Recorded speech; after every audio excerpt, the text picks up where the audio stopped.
तो दोस्तों, जैसा कि मैंने कहा था कि नेक्स्ट वीडियो में इस प्रश्न को देखेंगे, ठीक है? तो प्रश्न हम लेकर हाजिर हो गए हैं। प्रश्न है नवजागरण काल की चेतना और काव्य प्रयोजन दृष्टि। तो देखिए, बहुत सारे बच्चे पूछते हैं कि जो इम्पोर्टेंट क्वेश्चन है वो दे दीजिए, लेकिन इम्पोर्टेंट क्वेश्चन यही है, अगर आप लोग वीडियो देख रहे हैं तो आप लोगों का मतलब इम्पोर्टेंट क्वेश्चन वाला सीरीज क्लियर हो रहा है, ठीक है? तो नो डाउट आप लोग चैनल के साथ बने रहें, बहुत सारी चीज़ें बहुत तरीके से तैयारी की जाएगी, ठीक है? कराई जाएगी, आप लोगों का एग्जाम जरूर निकल जाएगा, विश्वास रखिए, ठीक है? देखिए, भूमिका के तौर पर हमें लिखना है कि हिंदी साहित्य के नवजागरण काल को प्राय सन 1850 से 1900 ईस्वी के मध्य का काल माना जाता है। मतलब इस समय के बीच का जो समय रहा है, 1850 से लेकर 1900 तक का समय जो है, उसके बीच का जो समय है वही नवजागरण का काल है। मतलब लोगों को नई तरीका से जगाने का काम किया गया, ठीक है? इस समय भारत में राजनीतिक, सामाजिक, धार्मिक और सांस्कृतिक स्तर पर व्यापक परिवर्तन हो रहे थे। मतलब ये चारों तरीके पर भारत में क्या हो रहा था, बहुत बड़े स्तर पर परिवर्तन हो रहा था। अंग्रेजी शासन, पाश्चात्य शिक्षा, वैज्ञानिक सोच, औद्योगिकीकरण, राष्ट्रवाद, समाज सुधार आंदोलन तथा नई जागरूकता ने साहित्य में भी नवीन चेतना का संचार किया था। मतलब ये सभी चीजों ने क्या किया था, साहित्य में लोगों के मन में, साहित्य में, कवियों के मन में चारों तरफ से नई चेतना का संचार किया था कि लोग क्या कर रहे थे, उनके माइंड में नई नई चीजें उभर कर आ रही थी। तो इस युग में काव्य का प्रयोजन केवल सौंदर्योपासना न रहकर समाजोत्थान मतलब देखिए, इस युग में क्या हुआ, केवल सौंदर्य मतलब श्रृंगार वर्णन, सौंदर्य श्रृंगार जो है वो सौंदर्य से रिलेटेड है। मतलब तो इस युग में क्या हुआ, केवल सौंदर्य की उपासना नहीं किया गया, बल्कि समाज को किस तरह से उत्थान किया जाए, उठाया जाए, ठीक है? पतन से किस तरह से ऊपर उठाया जाए समाज को, राष्ट्र को कैसे जागरण किया जाए, जागृत किया जाए, मानव कल्याण की जो बातें हैं वो सामने उभर कर आ रही थी, ठीक है? तो सभी के माइंड में ये सारी चीजें ही चल रही थी, न कि केवल सौंदर्य की उपासना किया जा रहा था, ठीक है? अब हम बात करेंगे मुख्य विवेचना की। तो देखिए, राष्ट्रीय जागरण की चेतना हम लोग पॉइंट वाइज देखेंगे। अगर आप लोग चाहें तो बाकी सारी चीजों को एक साथ लिख सकते हैं, अगर पॉइंट वाइज लिखेंगे तो अच्छे मार्क्स मिलने के चांसेस बढ़ जाते हैं। तो देखिए, पहला नंबर बिंदु है राष्ट्रीय जागरण की चेतना, और हम लोग जो ये देख रहे हैं ये टिप्पणी है, ठीक है? मैं पहले कहना भूल गया, ये टिप्पणी है। तो देखिए, राष्ट्रीय जागरण की जो चेतना है, नवजागरण काल में भारतवर्ष पर अंग्रेजी सत्ता का प्रभुत्व था। जब नवजागरण काल भारत में चालू हुआ या फिर शुरुआत हुई, तब भारत पर अंग्रेजी शासन था। इसके विरोध में राष्ट्रीय चेतना जागृत हुई। काव्य में देशभक्ति, स्वतंत्रता संग्राम, आत्मगौरव और सांस्कृतिक जागरण के स्वर मुखर हुए। भारतेंदु हरिश्चंद्र ने अपने काव्य में राष्ट्रीय चेतना को स्वर दिया। जब हम लोग भारतेंदु हरिश्चंद्र का काव्य पढ़ते हैं तो देखते हैं उसमें राष्ट्रीय चेतना दिखाई पड़ती है कि उन्होंने भारत को मतलब गुलाम भारत को किस तरह से देशभक्ति, स्वतंत्रता संग्राम, ये सारी चीजों के बारे में उन्होंने बताया है, ठीक है?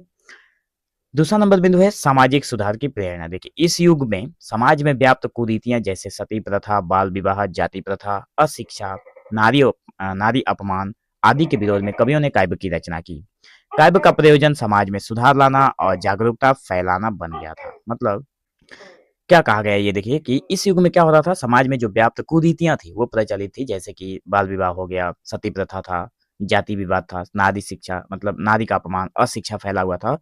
तो आदि के कवियों में विरोध में कवियों ने काव्य रचना की। इन सबके विरोध में कवियों ने अपनी काव्य की रचना करना शुरू कर दिया, ताकि लोगों का थोड़ा मतलब जो दिमाग है वो खुले और जो ओरिजिनलिटी है, जो सच्ची बातें हैं, जो नहीं करना चाहिए वो समझ में आए।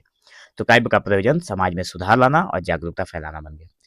तीसरा नंबर बिंदु है पाश्चात्य शिक्षा और वैज्ञानिक दृष्टिकोण का प्रभाव। देखिए, नवजागरण काल में अंग्रेजी शिक्षा के प्रभाव से तर्क, विज्ञान, विवेक और आधुनिक सोच का उदय हुआ। पाश्चात्य शिक्षा का भी प्रभाव देखने को मिला। नवजागरण काल में क्या हुआ, अंग्रेजी शिक्षा मिली, इससे लोगों के मन में, कवियों के मन में बहुत सारी बातें आई। आधुनिक जो सोच है उसका उदय हुआ था। इससे काव्य में तर्क संगत विचार, वैज्ञानिक दृष्टि और मानवतावादी सोच उभर कर आई थी। चौथा नंबर बिंदु है धार्मिक पुनर्जागरण का प्रभाव। तो आर्य समाज जो था, ठीक है, आर्य समाज, ब्रह्म समाज, थियोसॉफिकल सोसाइटी आदि ने धार्मिक क्षेत्र में जागरण का कार्य किया। मतलब लोगों को धर्म के प्रति जागृत किया। तो काव्य में भी धर्म का पुनर्संशोधन, धार्मिक कट्टरता का विरोध तथा सहिष्णुता और एकता का संदेश दिया जाने लगा। साहित्य से भी ये सारी चीजें प्रचार की जाने लगी धर्म को लेकर, ठीक है? पांचवा नंबर बिंदु है साहित्य का उद्देश्य लोकमंगल। मतलब नवजागरण युग के कवि साहित्य का प्रयोजन लोकमंगल मानते थे। मतलब नवजागरण युग के जो कवि थे उन्होंने क्या किया, साहित्य का प्रयोजन माना लोक मंगल, मतलब साहित्य का काम ही है लोगों की भलाई करना।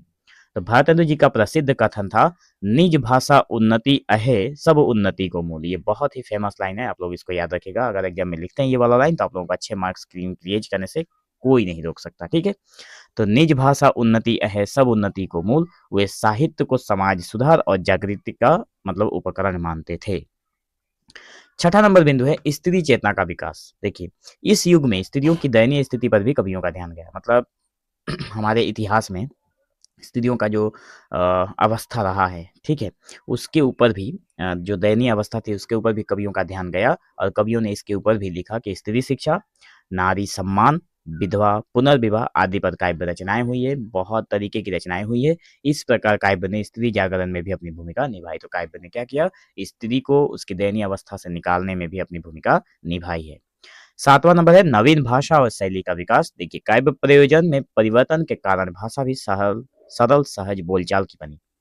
मतलब जब काव्य में परिवर्तन महसूस हुई तो परिवर्तन हुआ, जब परिवर्तन हुआ तो उसमें जो सह भाषा थी उसको सरल बनाया गया, सहज बनाया गया, बोलचाल की भाषा में लिखा गया ताकि लोग पढ़ें समझें तो उनका जो मन मस्तिष्क है वो छोटी सोच से निकलकर थोड़ा ऊपर आए। तो संस्कृतिनिष्ठ भाषा के स्थान पर लोक प्रचलित शब्दों का प्रयोग बढ़ा। गद्य और पद्य दोनों में नवीन प्रयोग हुए। मतलब गद्य और पद्य दोनों में, कविता और जो पाठ होते हैं, चैप्टर्स, निबंध होते हैं, इन सभी में नए नए परिवर्तन हुए, प्रयोग किए गए और उसको लोगों के सामने लाया गया। लोक चेतना का उदय। ये देखिए, नवजागरण काल में जनता के सुख दुख, आशा आकांक्षा, शोषण और संघर्ष की अभिव्यक्ति काव्य का प्रमुख विषय बनी। किसानों, मजदूरों, गरीबों की पीड़ा को स्वर मिला।